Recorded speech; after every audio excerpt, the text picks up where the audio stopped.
So, welcome back to another episode of the Scream lore build series, where I make a build that fits the story of whatever character from whatever movie, with the caveat that I am not allowed to use any duplicate perks, nor am I allowed to use that character's teachable perks. And the character we're going to be doing today is Ghostface from Scream 5, one of my favorite movies in the entire franchise. Starting off with the build, we have Forever Entwined. For years, these movies have solely been based on Sydney and her connection with all the Ghostface killings. But now we have new age characters to mess with, and not only that, but one of these characters is actually related to a past Ghostface. So technically, by blood, they are forever entwined. For our next perk, we have Knockout, and this perk was actually selected around the time that Knockout still affected slugging, so keep that in mind when we're going over the explanation for this perk. There are several times in this movie where Ghostface just straight up does not kill anybody, most notably with Tara. There are several occasions where Tara is just on the ground crawling away for her life, and Ghostface is just slowly walking behind her, playing with his food, until something comes around and saves Tara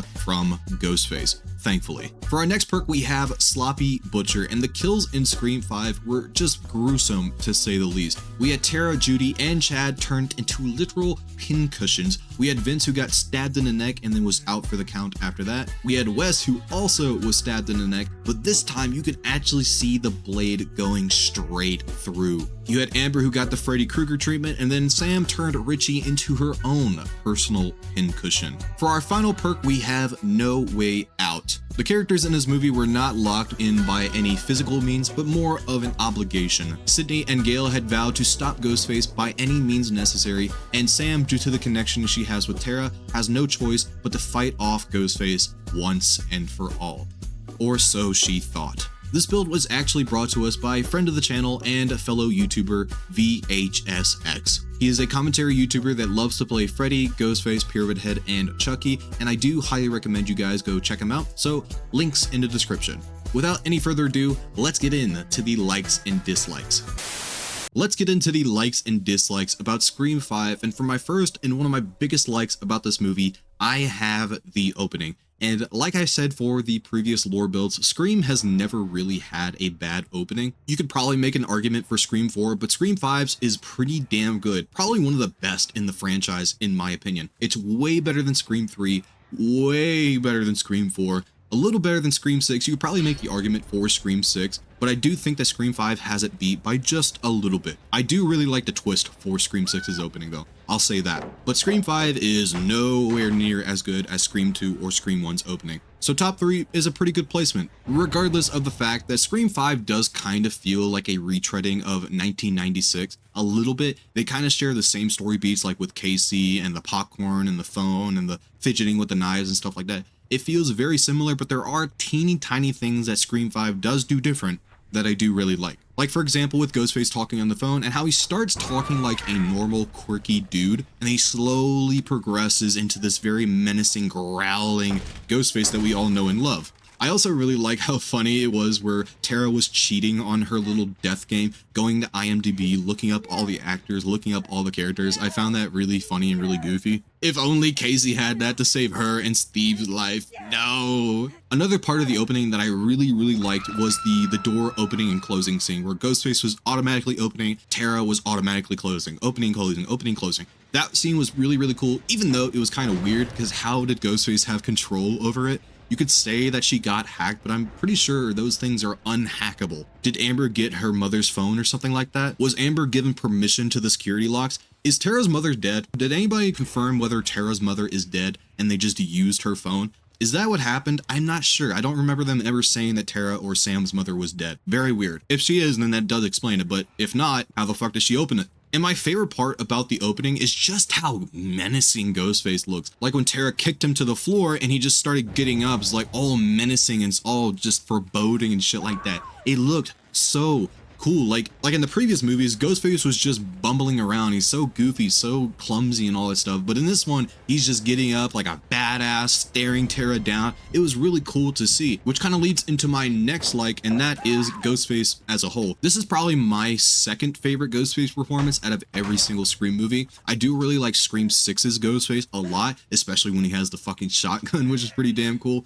But this is the movie that Ghostface goes from being a very bumbling, stumbling over everything, sliding across screen kind of Ghostface to being very menacing and actually a threat this time around. If Sydney and this Ghostface were to go hand to hand, I don't think Sydney's going to be coming out of this alive, even though Amber and Richie don't seem like they can fight. Whenever they put on the Ghostface costume, they feel like they can do anything. So I really like this Ghostface, and also the kills in this movie were pretty damn cool, which is going to be my next like, the kills. This is probably the most gruesome Scream movie that we've seen so far. I know we've had bits and pieces of that kind of stuff in the past, like with Scream 1 with the Casey Becker kill, with her hanging from a tree and her gut spilling out like she was gutted like a fish. But that was one kill out of the 5 kills within that movie that all were not all that gruesome. We had Scream 2, which the only one I could think of off the top of my head is the movie theater kill. That wasn't really that bad to begin with. Scream 3, I can't think of a single kill that was even remotely bad except for maybe the explosion scene, but that's not really gruesome all that much. Scream 4 is the closest we've gotten to a very gruesome Ghostface, especially with the girl hanging out of the window and her guts just all over her room.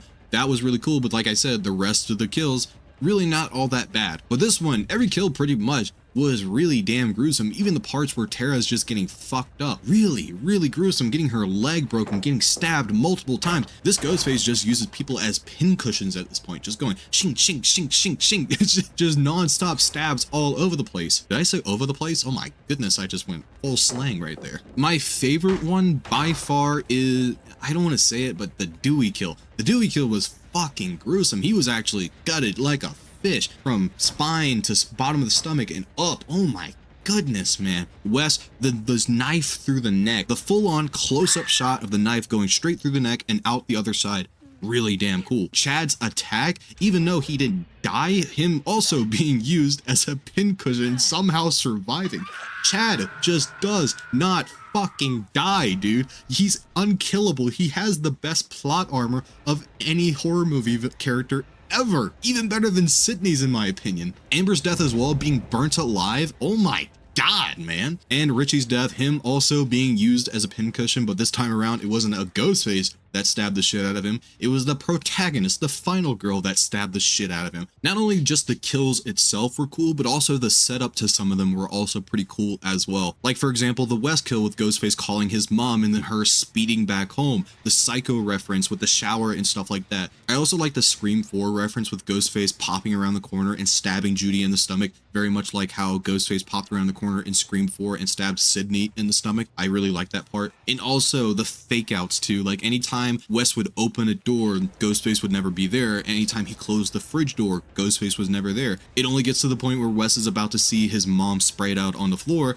then Ghostface pops up and stabs him in the neck. For my next and my biggest like about this movie, I have the characters, and I'm gonna say it, this is the best cast of characters that we have gotten since the original movie, hands down. Not better than the original, but it's up there. You have the original trio with Sydney, Dewey, and Gail, which even though they're not all on screen together, they're all still pretty cool characters, especially Dewey. Dewey is by far one of my favorite characters in this movie. He grows up a little bit, he's not as goofy anymore, he is funny, but he's a lot more serious, a lot more badass this time around. I really do love him. Not only are the original characters good, but the new cast of characters are so iconic in their own regards, especially my 2 favorite characters in this movie, Mindy and Chad. I love these two whenever they're on screen together. And also, you know, Mindy being the second coming, or the third coming, I guess, of Randy motherfucking Meeks. You guys know me, I love Randy to death, and having Mindy as a character, it's awesome. It's just a good time, man. We also have Wes, who I actually thought was going to be one of the killers in this movie because of the whole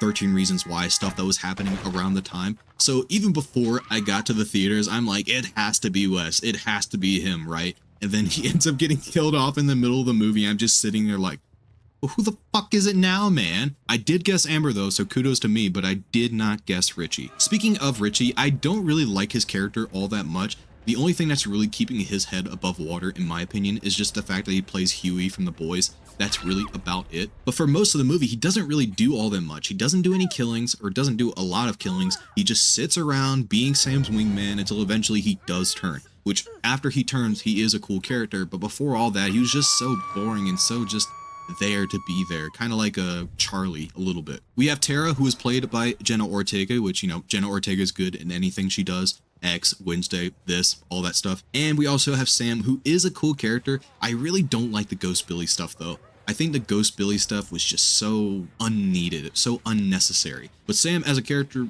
altogether, pretty badass, pretty damn cool. For my next like, I have Gail and Dewey, otherwise known as Dewey. I do really hate that they are broken up this time around and they're not getting back together for obvious reasons and also obvious off-screen reasons. But every scene with them together is just a spectacle, man. They have such great chemistry. They feel so nice. I like how Gail actually respects Dewey's authority nowadays. Like, you know, not authority, but just the fact that he's meant to be in Woodsboro and she's meant to not be in Woodsboro. They're kind of not meant for each other, but they're also like soulmates at the same time. It's so weird. It's just like they want each other, but they can't have each other at the same time. I really like that dynamic. They're also back to their old antics with them bickering at each other and Dewey kind of like saying, oh, you're gonna write another book about this, aren't you? It was just so funny. And also the saddest part about this movie is when Gail finds Dewey's body bag. I hate this scene to this day. It almost made me cry in theaters, and he even almost made me cry last night when I was watching this movie.